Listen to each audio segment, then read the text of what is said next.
20 minutes to 3, and this is today's 830 WCCO. Don Shelby's coming up at 3 o'clock. Right now, though, we're talking with Robert Fitzgerald. He's one of the U.S. Senate candidates. Well, Robert, I want to thank you for joining me. Thanks very much, Jack. You know, I look back. I remember when you were sitting right here by me last year. I had you on the program, and you told me then, you said, I'm going to run for the U.S. Senate. And as I recall, you weren't old enough to run for the U.S. Senate at the time. Isn't that right? Oh, I am definitely old enough to run for the U.S. Senate, but I couldn't be appointed right now to the U.S. Senate because I'm 29 years old. And you have to be 30 years old to be a U.S. Senator. And on December 10th, I'll be 30 years old. So I beat the deadline to be a U.S. Senator by 3 weeks, ready to bring a voice for the young people and young families to the U.S. Senate, where the average age is 60 years old. Robert, I want to understand this.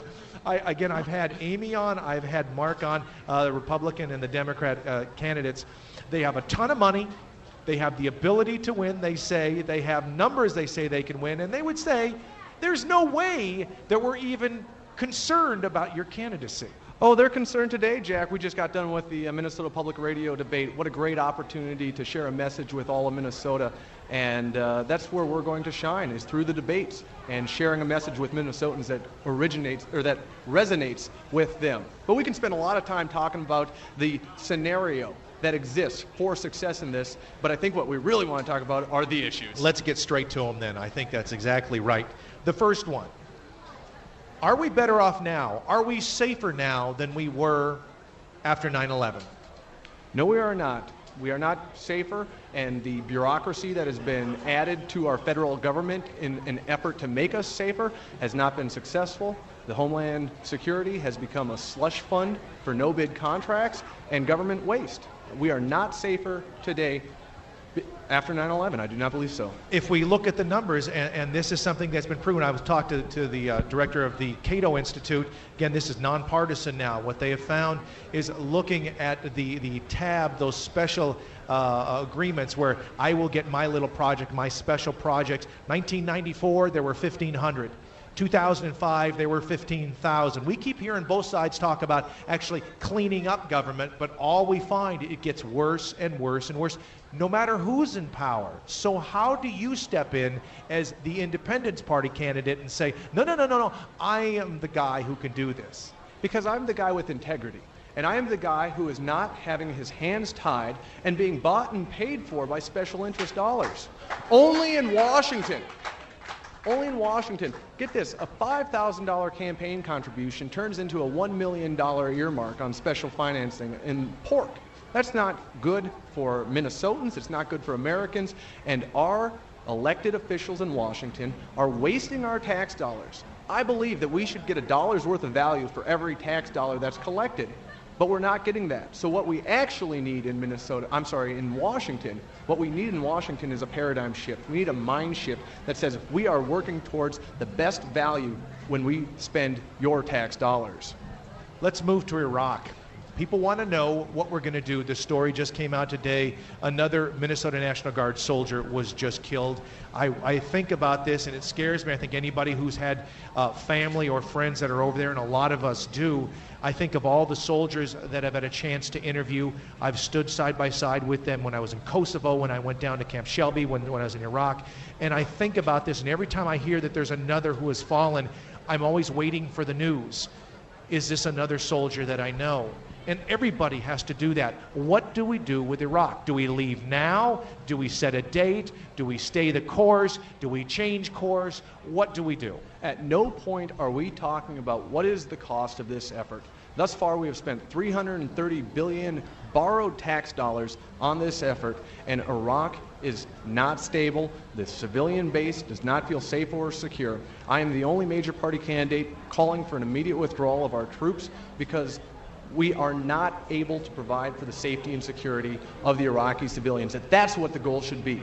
I was here last year and I said that I agreed with John McCain that we should increase the troop numbers, we should increase troop levels to provide for the safety and security of Iraqis, civilians. We did not increase troop numbers Civilian casualties, deaths, murders have gone up significantly. Last month alone, there were 3,400 Iraqi civilian casualties, over 100 a day. We have a very competent military force. We have very good people on the ground in Iraq. These are my friends that are over there in the 136th, but we are not a policing force. And they are currently caught in the middle of sectarian violence that is, if it's not now, it is very close to being a civil war between three ethnic people in Iraq. Again, you look at the numbers, more than 6,000 dead in the last 60 days alone. The sectarian violence is increasing. If you do pull out the 138,000 or so U.S. troops plus some of the other troops, doesn't that provide a vacuum? Doesn't that make things even worse? We've heard again that if we don't do it there, we do it here. That's the soundbite we've been hearing. You know, we cannot provide for the safety and security of Iraqi people. We need to get our people out, and we need, you know, my friends in the 136, one person just came back with a permanent limp, another one just came back with shrapnel in his face. And I'm not ready to have our National Guard be in harm's way over there when it's being so woefully mismanaged. We're talking with Robert Fitzgerald. He's the U.S. Senate candidate with the Independence Party. Robert, and yet at the same time, if 9/11 has taught us nothing else, the world is a much smaller place than it once was.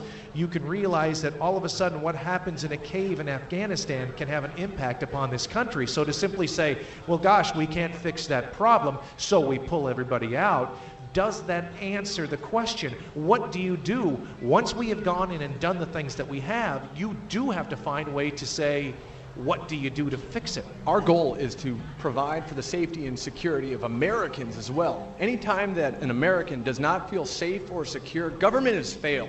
And they have failed. In fact, they've gone so far over that they have created a culture of fear, making us scared and seeking the government for protection. That's not good, I think. Now, here's what I would say to make Americans safe and secure, because the feeling of it, but we want results. To make Americans safe and secure, we have to be working with good intelligence, and we have to have interagency intelligence. That was a problem before 9/11, and it's still a problem today. The CIA and the FBI do not communicate well between each other, and Homeland Security, as another layer of bureaucracy, has not assisted in that information transfer. The other thing that we need, just like in the UK, they had a mole inside, they had people on the ground. That's how we stop terrorist plots here. That's how we are successful. More police on the streets working for the safety and security of American people. If we turn to the issue of energy right now, we're looking at our dependence upon foreign oil, and we've continued to hear about this from both sides, saying this is the issue that counts, but the numbers don't lie. According to the president's own numbers, according to the recent energy bill that was passed into law, we will be importing more oil in the next 15 years than we are right now, and that was supposed to be considered a success. If that's true, then what does that say about our energy policy and ultimately our independence? That's right. The second issue in this campaign that I'm running on is energy independence. I believe that through energy diversity, we're going to lead to energy independence. The number one issue is the national debt, sitting at over $9 trillion. We have $75 trillion in unfunded liabilities going forward. We absolutely need to address that. Returning to energy independence. Just like in Washington, elected officials can pat themselves on the back for a $300 billion deficit because it wasn't $400 billion, they can say that we have a good energy policy, even though we are increasing the amount of foreign oil that we're importing. We need to get off oil. They say that Americans are addicted to oil. Well, that's not the case. It's our elected officials in Washington who are elected to big oil campaign contributions. You and I don't have choices at the pump. But I'll tell you something, with this campaign that I'm running, I gave the campaign choices. I converted a school bus to run on a 100% renewable energy resource, waste fryer oil. Right from the fryer that your food is cooked in, the cheese curds out here at the fair, filter that down, and we're running across the state for basically the cost of the excise tax that we have to pay on this.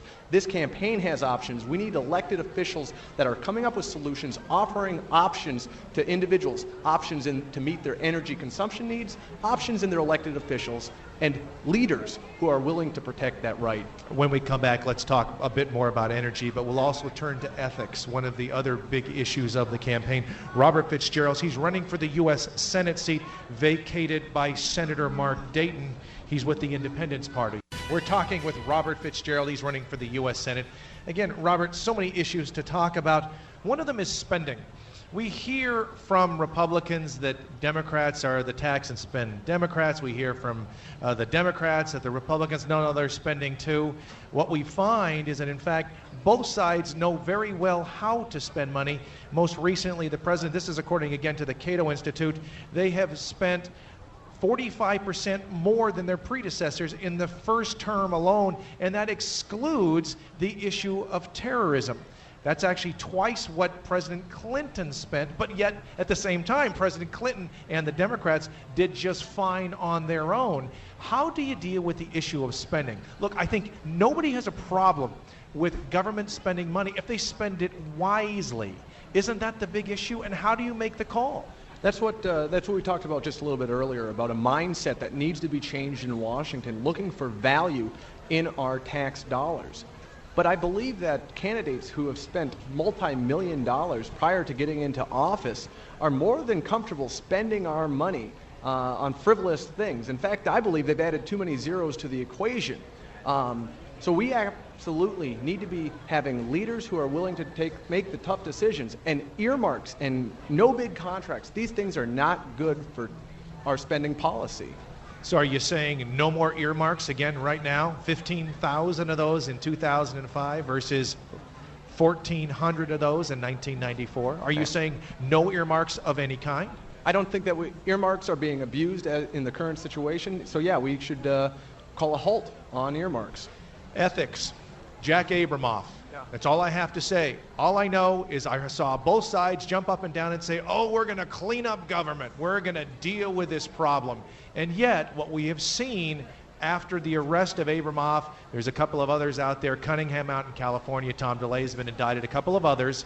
And my impression, again, is that it's the Republicans this time, just like it was the Democrats back in '94, because they were the ones that had power. Now I'm looking at systemically again. How do you deal with the problem when it's hitting both parties and they don't want to address either side? Absolutely. It's absurd to think that our elected officials in Washington are going to be able to police themselves. They've shown that they can't. They have failed at this. They have been corruptible because of the process. So what we need to do, and what I've called for, is actually to have an independent council that oversees ethics reform in both the House and the Senate.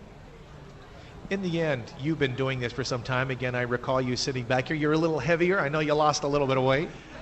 I did, actually. I've dropped about 35, maybe 40 pounds in this effort. 5 years of going to the gym and watching what I ate. Couldn't do what a year and a half on the campaign trail. Well, I need to take you out for some more cheese curds. I should take care of that. Thanks very much. But when it's all said and done, do you like doing this? Because, I mean, I ask this question to everybody because I'm really curious. You have to go shake a lot of hands. You got to talk to a lot of people. But you're having to kiss a lot of babies. You're going to have to do all those. But you also have to ask for money. That is a part of this whole campaign process. Let me play to the crowd a little bit. Does it look like I'm having a good time? I'm absolutely having a good time up here. So I love meeting with Minnesotans, finding out about the issues that are important to them, and talking about solutions, not talking about rhetoric.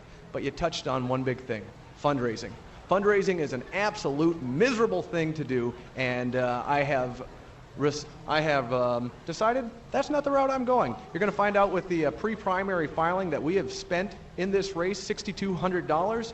We have raised $6,400. Now, wait a second. So you have $200 left right now. Well, that's one way of looking at it. At the filing, cash on hand. So, no, actually, here at the fair, contributions have been coming in as we've been gaining in popularity, gaining in people hearing about our message. But let's put that in perspective. Survey USA comes out with a poll and has us at 8%. Fitzgerald, 8%. Spent $6,000 thus far. Do the math on the percentage point. We need about another 15 grand, and we got this thing won. Robert, I want to thank you for joining us. Thanks very much. Robert Fitzgerald, he's a U.S. Senate candidate for the Independence Party.